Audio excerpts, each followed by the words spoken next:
Az UK944 es járat Mumbaiból Delhibe indult egy Airbus, a 320 Neo repülőgéppel.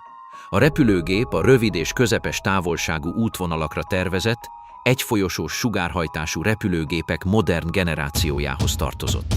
Ezek a repülőgépek fejlett automatizálást, hatékony motorokat, precíz navigációt és olyan rendszereket ötvöznek, amelyek magas biztonsági ráhagyást tesznek lehetővé. Egyetlen kereskedelmi repülőgép sem hagyhat figyelmen kívül egy alapvető szabályt.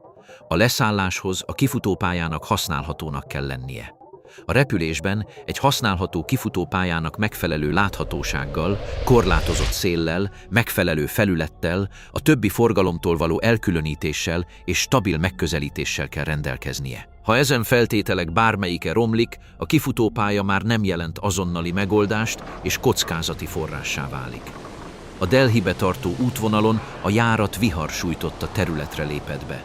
Észak-Indiában a monszun gyors időjárás változásokat okozhat. Egy percekkel korábban lehetségesnek tűnő megközelítés elfogadhatatlanná válhat a heves esőzés, a változó szél, a konvektív felhők vagy a csökkent látási viszonyok miatt. A repülőgépnek nem kell a vihar szemében lennie ahhoz, hogy a vihar érintse. Elég, ha a célrepülőtér instabil környezetben van. A személyzet közeledett Delhihez. Normál üzem során a süllyedés egy rendezett sorrendet követ. Sebességcsökkentés, fékszárny beállítás, futómű leengedése, kifutópálya beállítása és süllyedési útvonal megszerzése. A pilótafülke figyeli a teljesítményt, a magasságot, a szelet, a függőleges sebességet és a küszöbtől való távolságot. Minden kiszámítottnak tűnik, de az időjárás olyan változókat hoz létre, amelyek hirtelen megváltoznak. Delhi 29-es kifutópályájának megközelítése során egy kulcsfontosságú probléma merült fel, a hátszél. A repülőgép jobban tud szélben leszállni, mert csökkenti a földi sebességet. Hátszélben a repülőgép nagyobb távolságot tesz meg a kifutópálya felett, ami több fékezést igényel és tartalékot veszít. Ha a kifutópálya nedves, a probléma súlyosbodik. Az eső, a szennyezett felület és a hátszél kombinációja egy elfogadható megközelítést veszélyessé tehet. Alacsony magasságon, amikor a kifutópályának egyértelmű vizuális referenciává kellett volna válnia, a művelet már nem biztosította a szükséges tartalékot. A személyzet úgy döntött, hogy megszakítja a megközelítést. A repülésben a megszakítás nem vereség. Ez egy védekező manőver. A repülőgép teljesítményt ad, abbahagyja a süllyedést, emelkedik és áthelyezi magát, hogy egy másik stratégiát próbáljon ki. Az utasok számára ez a manőver sokkoló lehet. A gép úgy tűnt, mintha leszállna, és hirtelen újra emelkedett. A pilótafülke számára azonban az eljárásnak pontos logikája van. Az instabil megközelítést nem szabad erőltetni. Ha a szél, a látótávolság, a röppálya vagy az energia nem felel meg a biztonsági kritériumoknak, a leszállást megszakítják. A probléma akkor kezdődött, amikor a meghiúsult megközelítés nem oldotta meg a helyzetet, hanem egy összetettebb eseményláncot indított el. Delhiben továbbra is rossz időjárás uralkodott. A repülőgépnek egy alternatív repülőtérre volt szüksége. A kereskedelmi repüléstervezés során az üzemanyagot nem kizárólag a célállomás elérésére számítják. Magában foglalja a vészhelyzeti, várakozási, kitérő és végső tartalék üzemanyagot is. Ez a struktúra lehetővé teszi a repülőgép számára, hogy elkerülje az egyetlen kifutópályától való függőséget. De ezek a tartalékok nem végtelenek. Minden várakozással töltött perc üzemanyagot fogyaszt. Minden meghiúsult megközelítés üzemanyagot fogyaszt. Minden útvonalváltoztatás üzemanyagot fogyaszt. A repülésbiztonság attól függ, hogy nyitva tartsuk a lehetőségeket, és az üzemanyag az, ami fenntartja ezeket a lehetőségeket. A Delhi sikertelen kísérlet után a Vistara 944 és a keletre fekvő Lucknow-ba terelődött.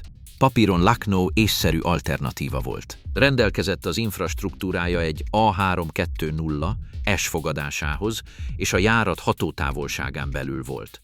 De a repülésben egy alternatív repülőtér nem biztos dolog.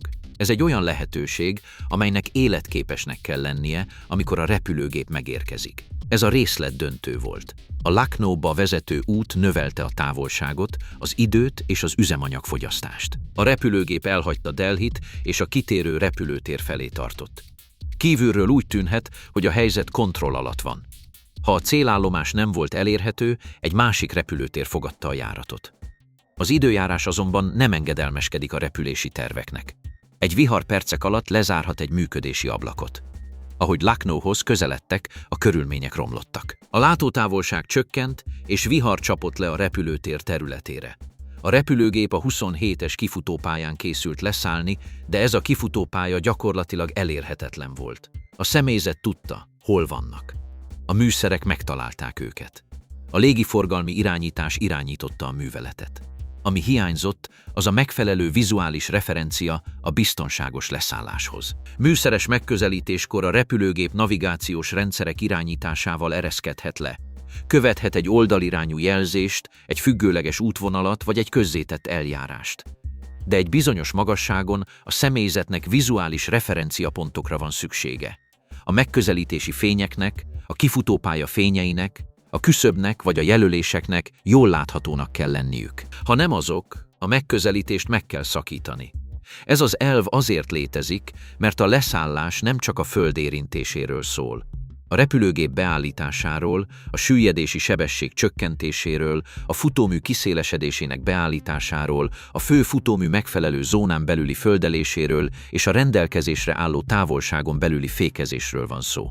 Ha a kifutópálya túl későn vagy csak részben jelenik meg, ez a mozgástér eltűnik. A kifutópálya láthatóságát meghatározott paraméterek segítségével mérik. Az egyik legfontosabb az RVR, a kifutópálya vizuális távolsága. Ez az érték azt a távolságot jelzi, amelyről a pilóta a középvonaltól látja a kifutópálya fényeit vagy jelzéseit. Heves esőzés, köd vagy zivatar esetén az RVR gyorsan csökkenhet. Egy repülőtér az egyik pillanatban a minimumok felett, röviddel azután pedig az alatt lehet. Ez a megközelítés technikai kihívássá teszi. A kifutópálya létezik, de használhatatlan. A repülőgép közel van, de nem tud tovább haladni. A személyzetnek nem szabad kétségbeesett vizuális keresést végeznie. Ha nincs elegendő referencia a minimális magasságra vonatkozóan, a helyes manőver a megszakított megközelítés. Az első leszállási kísérlet Lucknowban szintén megszakított megközelítéssel végződött. A repülőgép ismét a levegőbe emelkedett. Az utasok számára a sorrend nyugtalanító lehetett. Süllyedés, leszállás várakozása, teljesítménynövelés és emelkedés. A személyzet számára a helyzet egyre nehezebbé vált, mert az üzemanyagszint jelentősen csökkent a Delhiből való indulás óta. Ettől a ponttól kezdve a lehetőségek korlátozottak lettek. Kanpur felmerült egy lehetőségként. Prayagraj, akkoriban Allahabad néven is ismert, egy másik lehetőségként merült fel. Minden repülőtér előnyöket és kockázatokat kínált. Távolság, időjárás, kifutópálya hossza, elérhető szolgáltatások, műszaki segítségnyújtás, utaskapacitás és a leszálláshoz szükséges becsült üzemanyag. Üzemanyag vészhelyzet esetén az ideális repülőtér nem mindig a legkényelmesebb. A megfelelő repülőtér az, ahol biztonságos leszállást lehet végrehajtani, mielőtt a végső üzemanyag tartalék veszélybe kerülne. A logisztika számít, de az elsődleges szempont a legközelebbi használható kifutópálya biztonságos körülmények között. A Vistara 944-es repülőgép megkezdte útját Prayagraj felé. Útközben Lucknow javuló körülményekről számolt be. A látótávolság javult, és a kifutópálya ismét a minimumokon belül volt. A repülőgép közelebb volt Lucknowhoz, mint Prayagrajhoz, így a visszafordulás lett a legrövidebb lehetőség egy elérhető kifutópályához.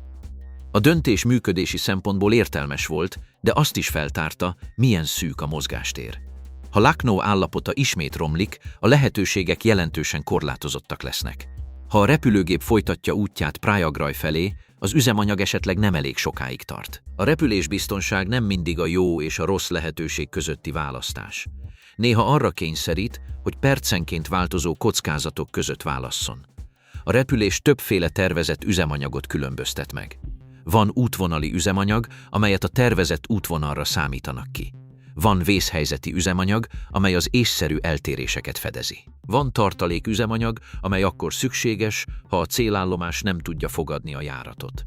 És van egy végső tartalék, amelyet nem szabad a stratégia szokásos részeként használni. Ez a tartalék a repülőgép előre nem látható körülmények elleni védelmére szolgál. A Vistara 944-es repülőgépen az események láncolata fokozatosan fogyasztotta az üzemanyagot. Várakozás Delhi közelében, egy elmulasztott megközelítés, kitérő út Lucknowba, egy elmulasztott megközelítés Lucknowban, egy másik kitérő repülőtérre való repülési útvonal, majd a körülmények javulásakor a Lucknowba való visszatérés. Ezen elemek egyike sem magyarázta önmagában a helyzet teljes súlyosságát.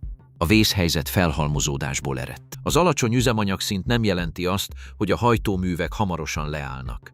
Azt jelenti, hogy minden további késés ahhoz vezethet, hogy a repülőgép a tervezetnél kevesebb üzemanyag tartalékkal száll le. Ez egy üzemeltetési bejelentés.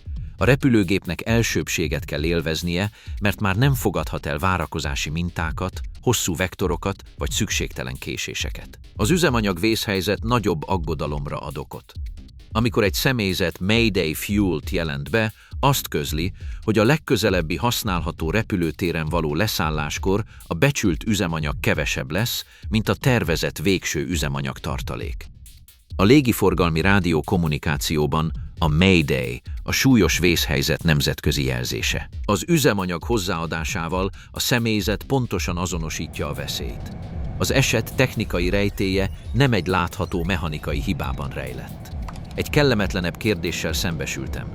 Hogyan érhetett el egy modern repülőgép, extra üzemanyaggal és képzett személyzettel ilyen szűk különbséget? A válasz nem egyetlen látványos döntésen múlott, hanem egy olyan sorozaton, amelyben a környezet gyorsabban változott, mint a stratégia. A személyzet nem azzal a szándékkal szállt fel, hogy felhasználja az üzemanyag tartalékokat. A repülőgép nem veszett el. A rendszerek nem hibásodtak meg. A célrepülőtér nem tűnt el. De a művelet csapdába esett a viharok, az időjárási minimumok, a kitérők és egy adott alternatív repülőtér előnyben részesítése között. A baleseti vizsgálatok során a fixációt úgy értelmezik, mint egy lehetőségre való túlzott összpontosítást, még akkor is, ha a helyzet újraértékelést igényel. Ez nem rossz hiszeműséget jelent. Azt tükrözi, hogy az emberi elme hogyan ragaszkodhat egy olyan tervhez, amely percekkel korábban helyesnek tűnt. Az üzemanyag egy különleges pszichológiai nyomást is generál. Amikor elegendő üzemanyag maradt, a lehetőségek bőségesnek tűnnek. Amikor fogy, minden alternatíva többe kerül. Az úti cél megváltoztatása üzemanyagot fogyaszt. A javulásra való várakozás üzemanyagot fogyaszt. A megközelítés megszakítása véd a veszélyes leszállás ellen, de üzemanyagot is fogyaszt. Így egy működési csapda keletkezik. Minél tovább halogatják egy konzervatív döntést, annál nehezebb végrehajtani. 1A320 Neo pilóta fülkéjében bőségesen állnak rendelkezésre információk. Vannak számítások a becsült üzemanyagról, távolságokról, magasságokról, időjárásról, kommunikációról és eljárásokról. De a több információ nem szünteti meg a nyomást. Egy dinamikus helyzetben a probléma az adatok prioritásokká alakításában rejlik. A repülőgépnek tudnia kell, hogy melyik biztonságos kifutópálya van a legközelebb, milyen minimumok mellett tud leszállni, és mennyi üzemanyag marad a földet éréskor. A légi biztonság rétegekben épül fel. Az egyik réteg a tervezés, a másik a légiforgalmi irányítás, a másik a meteorológia, a harmadik a légitársaságok koordinációja, a harmadik a kabinerőforrás gazdálkodás, a harmadik pedig az eljárási fegyelem. A Vistara 944-es incidens megmutatta, mi történik, ha több réteg nem bomlik le teljesen, hanem egyszerre vékonyodik el. A gép még repült, a motorok jártak, a pilóták irányítottak. A légiforgalmi irányítás továbbra is továbbította az információkat. Lucknow ismét elérhető volt, de a tartalék már túlságosan lecsökkent. Mire végre leszálltak, a fennmaradó üzemanyag rendkívül alacsony volt egy kereskedelmi repülőgéphez képest. A vészhelyzet áldozatok nélkül ért véget, de nem azért, mert nagy tartalék lett volna. Jól végződött, mert az utolsó lehetőség elég sokáig nyitva maradt. Az üzemanyag vészhelyzet nem feltétlenül úgy néz ki, mint egy robbanási hiba. Nincs füst, nincsenek repülő törmelékek, és nem kell semmilyen rezgésnek lennie. Az utastérből késéseknek, fordulóknak, útvonalváltoztatásoknak és kimért bejelentéseknek tűnhet. Az igazi fenyegetés a számokban rejlik. kilogramm üzemanyag, repülési percek, mérföldek a kifutópályáig és a látótávolság minimumai. A pilótafülkében megnőtt a munkaterhelés. A repülő pilótának fenn kellett tartania a röppályát, a sebességet, a konfigurációt és a teljesítményt. A monitorozó pilótának ellenőriznie kellett a paramétereket, kezelnie a kommunikációt, listákat olvasnia, kiszámítania az üzemanyagot, megerősítenie a minimumokat és összehasonlítania a lehetőségeket. Az automatizálás segít, de nem hoz önálló döntéseket. Az autopilóta képes egy útvonalat követni. A repülésirányító rendszer képes megbecsülni az üzemanyag szükségletet. A műszerek képesek a repülőgépet a kifutópályához igazítani. A folytatásról, a megszakításról vagy az elterelésről szóló döntés a személyzethez tartozik. A stabilizált megközelítés koncepciója alapvető fontosságú. Egy repülőgépnek megfelelően kell konfigurálva, beállítani, megfelelő sebességgel, süllyedési pályán és állandó teljesítménnyel kell rendelkeznie, mielőtt elérne egy bizonyos magasságot. Ha ez nem így van, akkor meg kell szakítani. Ez az elv azért létezik, mert sok megközelítési és leszállási baleset akkor kezdődött, amikor a személyzet megpróbálta megmenteni a rosszul konfigurált megközelítéseket. De amikor az üzemanyag fogy, a megkerülő manőver már nem semleges manőver. Kötelező marad, ha a megközelítés nem biztonságos, de a költsége megnő. Ez mély feszültséget mutat a repülésben. Az egyik védekezés egy másik veszélyt válthat ki. A megkerülő manőver megakadályozza a leszállási balesetet, de üzemanyag vészhelyzetet okozhat. A referenciapontok nélküli folytatás elkerüli a további üzemanyagfogyasztást, de kifutópálya elhagyáshoz vagy ütközéshez vezethet. A biztonság a kontrollálható kockázat kiválasztásából és a kontrollálhatatlan elutasításából áll. Amikor egy repülőgép nem találja a kifutópályát, az eljárás nem az, hogy kétségbe esetten vizuálisan keressük. A megközelítésnek vannak korlátai. Ha a kifutópálya későn, csak részben jelenik meg, vagy nem teszi lehetővé a biztonságos pályát, a repülőgépnek meg kell szakítania a támadást. A modern biztonsági kultúra a kényelmetlen megkerülő manővert részesíti előnyben az üzemeltetési nyomás által kényszerített leszállással szemben. A Vistara 944N a kihívást súlyosbította a regionális időjárás. A viharok nem alkotnak statikus falakat. Eltolódnak, növekednek, eloszlanak, széllökéseket, esőfüggönyöket és hirtelen változásokat generálnak a látási viszonyok között. Egy repülőtér az egyik jelentésben a minimum feletti, röviddel azután pedig az alatti hőmérsékletet mutathat. Ez nem teszi haszontalanná az időjárás jelentéseket. Ez egyszerűen azt jelenti, hogy a változó valóság pillanatképeiként kell értelmezni őket. A légiforgalmi irányítás kritikus szerepet játszik. Jelenti a látási viszonyokat, a kifutópálya elérhetőségét, a szelet, a megközelítési engedélyt, a vektorokat és az elsőbbséget. De az irányító nincs a pilóta fülkében. Nem érzi a repülőgép erejét, és nem látja pontosan azt, amit a személyzet. A leszállásról szóló végső döntés a pilóta fülkében marad, mert itt integrálódnak a műszaki információk, a teljesítményadatok és a tényleges vizuális körülmények. A légitársaság struktúrája is szerepet játszik.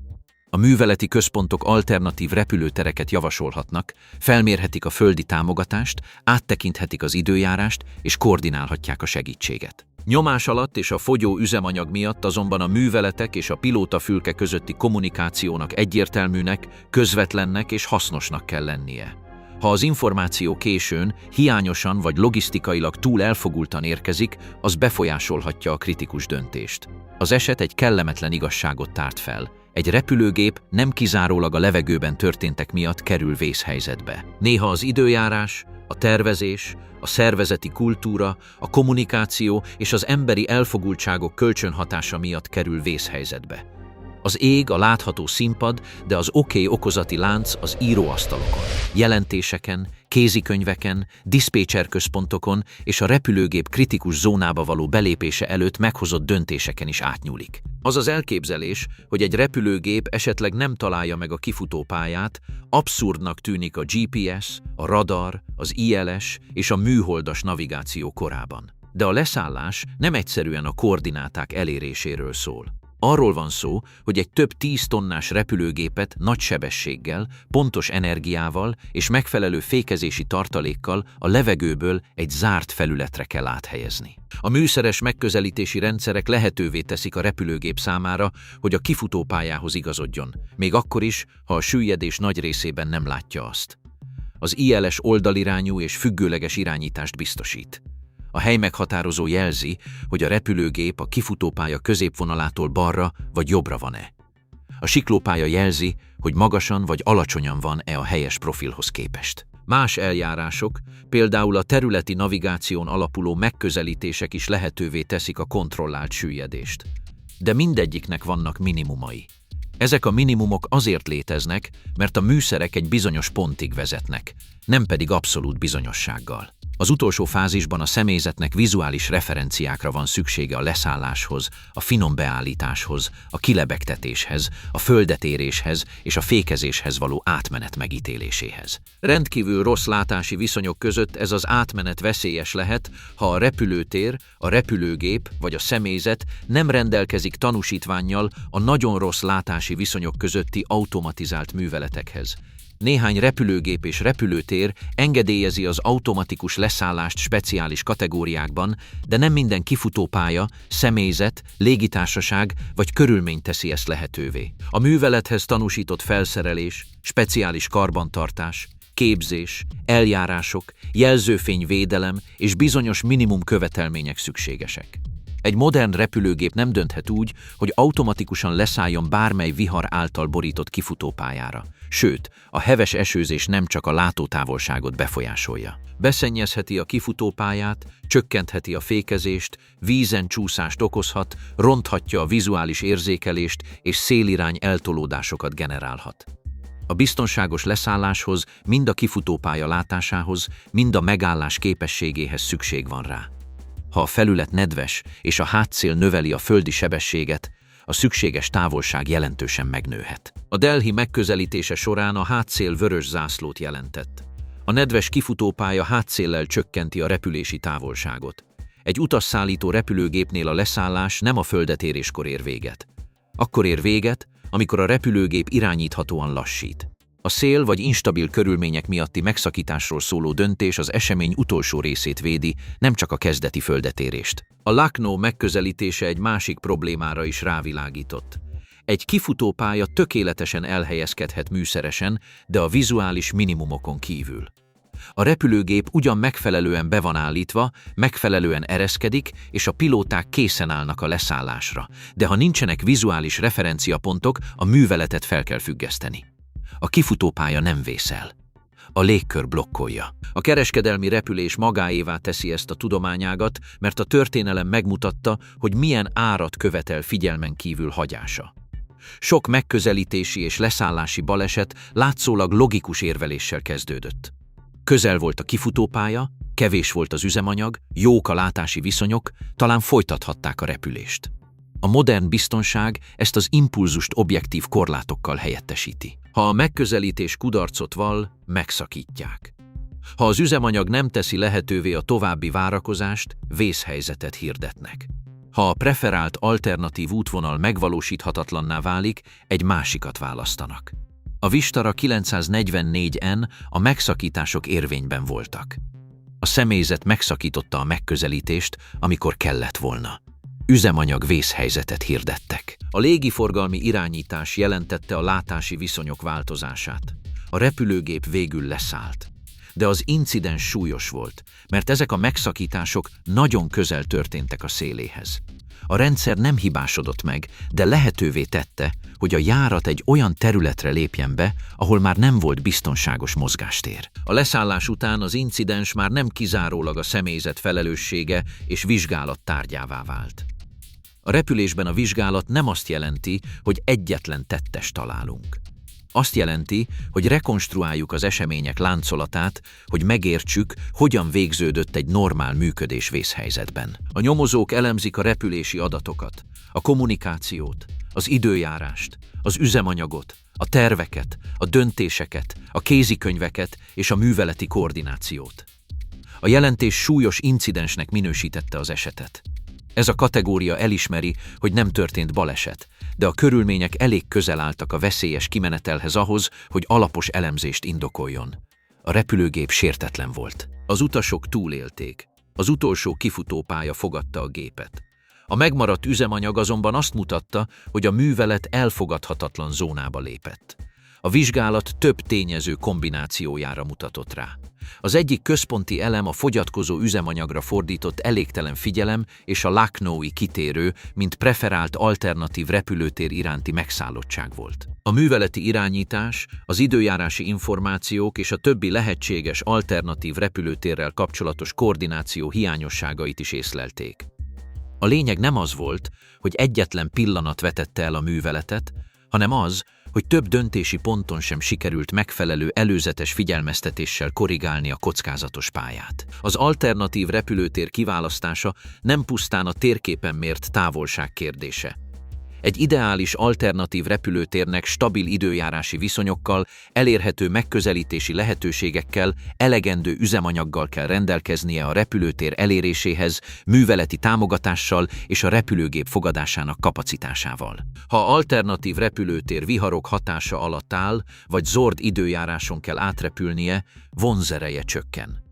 Monszun által érintett régióban egy távolabbi, de meteorológiailag stabilabb repülőtér biztonságosabb lehet, mint egy közelebbi, ugyanazon a konvektív mintázaton belül. Az üzemeltetési megszállottság ismert jelenség. Nyomás alatt az elme leszűkítheti a lehetőségek körét. Egy korán kiválasztott alternatív repülőtér dominánssá válik. A személyzet folyamatosan frissíti az adatokat, de ezeket az adatokat a már kiválasztott terv körül lehet értelmezni. A stratégia megváltoztatása kognitív energiát, világos kommunikációt és határozott fellépést igényel a pilóták között. Ezért olyan fontos a pilótafülke erőforrás gazdálkodás, más néven CRM. A CRM célja, hogy a pilótafülke együttműködő rendszerként működjön. A kapitánynak van végső döntési joga, de az első tisztnek képesnek kell lennie kérdések feltevésére, javaslatok feltevésére és riasztásra. A hierarchia nem nyomhatja el a kritikus információkat. Üzemanyag balesetek esetén az határozott fellépés jelentheti a különbséget a korai elterelés és a késői lehetőségeknél való ragadás között. A megfelelő pillanatban tett egyértelmű kijelentés több 100 kg üzemanyagot takaríthat meg. A vizsgálat a szervezetet is vizsgálta. Egy légitársaságnak egyértelmű irányelveket kell adnia az elterelésekre, az üzemanyagra, a pótlólagos járatokra és a kedvezőtlen időjárás esetén hozott döntésekre vonatkozóan. Az üzemeltetési központoknak támogatniuk kell, nem pedig kétértelműséget kell teremteniük. Amikor egy vállalat a műszaki támogatás vagy az utaslogisztika terén előnyben részesíti a pótlólagos járatokat, ezek a preferenciák soha nem írhatják felül a biztonságos repülőtéren történő, megfelelő üzemanyaggal történő leszállás operatív prioritását. A Vistara 944 nem azért volt jelentős, mert tragédiával végződött, hanem azért, mert bemutatta, hogyan sodorhat egy modern repülőgépet a végső üzemanyag tartalékának határára egy döntéssorozat. A repülésbiztonságban a halálos áldozatok nélküli események ritka lehetőséget kínálnak. Lehetővé teszik a veszély tanulmányozását a baleset visszafordíthatatlan költségei nélkül. A tartályokban maradt minden kilogramm tanulsággal szolgál. Amikor egy személyzet Mayday Fuel-t jelent be, a rendszer átsorolja a járatot. A légiforgalmi irányításnak prioritást kell adnia neki. Más repülőgépek vektorokat, késéseket vagy utasításokat kaphatnak a helykiürítésre. A kommunikáció közvetlenebbé válik. A repülőgépnek a leghatékonyabb útvonalat kell megtalálnia egy olyan kifutópályához, ahol biztonságosan leszállhat. A Mayday kifejezést hagyományosan 3-szor ismétlik a félreértések elkerülése végett. A gyakorlatban a kifejezés nemzetközileg elismert vészhelyzetet jelez. Nem preferenciális elbánás iránti kérést jelent. Ez egy nyilatkozat arról, hogy a tartalék kimerült. Rossz időjárási körülmények között más járatok, aktív kifutópályák és elmulasztott megközelítések esetén ez a prioritás döntő lehet. A vészhelyzet kihirdetése azonban nem termel üzemanyagot. Csak átszervezi a repülőgép körüli rendszert.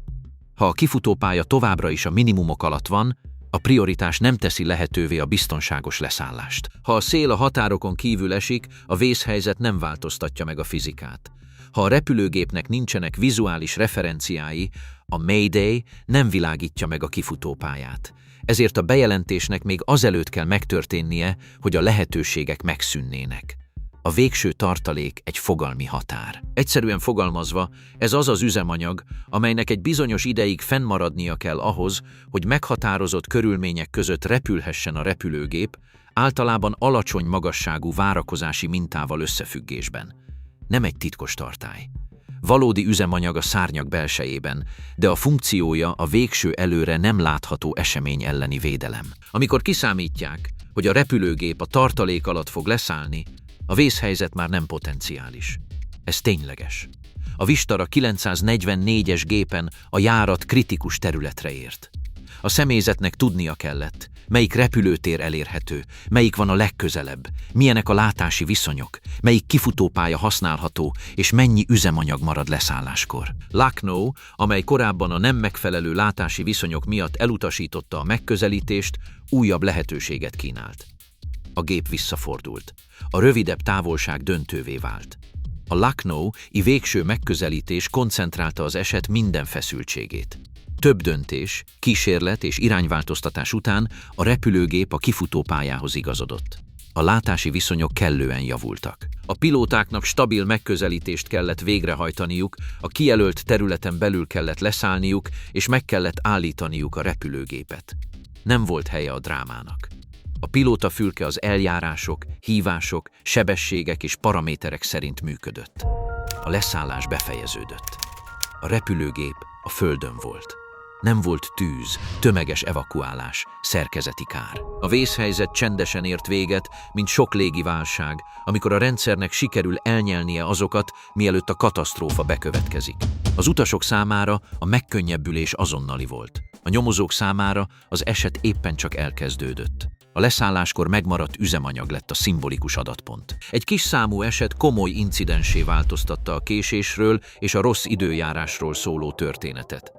A biztonságos leszállás és a katasztrófa közötti különbség nem mindig kilométerekben mérhető. Néha percekben, néha több 100 kilogramm üzemanyagban, néha pedig egyetlen, időben jelentett látótávolság javulásban. A kereskedelmi repülést gyakran a technológia diadalaként mutatják be, és nagyrészt az is.